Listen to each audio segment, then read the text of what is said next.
A'udhu billahi bismillahi ina waliyullahu. A'udhu billahi bismillahi ina waliyullahu. A'udhu billahi, we seek the protection of Allah. Bismillahi, with the name of Allah. Inna waliyullahu, surely Allah is our protecting friend. A'udhu billahi, we seek the protection of Allah from anything negative. We seek the protection of Allah from the nafs, hawa, dunya, and shaitan. The true enemies of the human being are not other than the nafs, the lower self, hawa, passions and desires, dunya, materialism, and shaitan, a'udhu billah. These four enemies create blockages on the journey to Allah subhanahu wa ta'ala. We have to perform the greater jihad, which is the jihad on nafs, fighting these enemies. Once the Prophet Muhammad ﷺ was leaving a ferocious battle with his sahabas, and he said to them, we are leaving the minor battle, going to the major battle. Better translation, we are leaving a minor war, going to a major war. His companion said, O Prophet of Allah, we are leaving the battlefield where many people died. How is leaving this battlefield going to a war that was greater than this? He said, you are going to the Jihad al-Akbar, which is the war against your lower self. Out of these four enemies, nafs, hawa, dunya, shaitan, the nafs, the lower self, is the worst enemy. The most ferocious enemy to deal with is your lower self.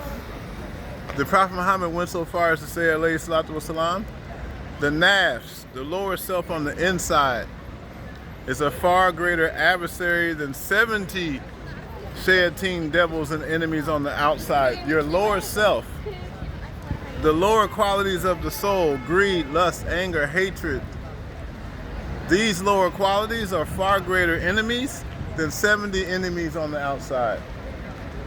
Because the other three enemies, hawa, dunya, and shaitan, are outside of you. The nafs lives inside of the house with you, the house being the body. So the only way the other three enemies can attack you is they have to get the attention of the enemy that lives in the house with you, the nafs. Shaitan cannot get you to do anything negative if shaitan does not make it appealing to your nafs. The dunya will have no effect on you if it's not attractive to your nafs. Hawa, passions and desires, will not have any effect on you if your nafs is still and quiet. So we must fight and defeat the nafs. Our beloved Sheikh Ahmed Bamba says that the weapon to defeat the nafs is fasting. The weapon to defeat the nafs, the Sheikh says, is fasting. The Prophet, subhanAllah, could be the same person. Sheikh Ahmed Bamba also says, if you're not implementing fasting in your jihad, he said, you are not fighting your nafs. If you're not giving up eating a lot of food. Also, fasting from the matrix, engaging too much in the outer world, like you see me today in Casablanca, sitting in the matrix, while in the matrix remembering Allah. Fasting from social media, fasting from talking, definitely fasting from sleeping too much.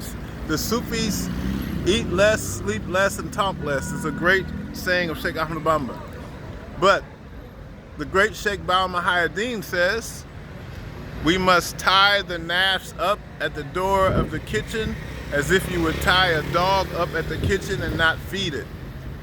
Starving the nafs makes it weak. Eating too much food makes the nafs ferocious. Imagine if you had a pit bull. I love this example. A pit bull is very dangerous. It will attack anybody.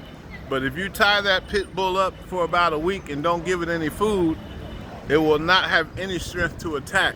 This is the same with the nafs.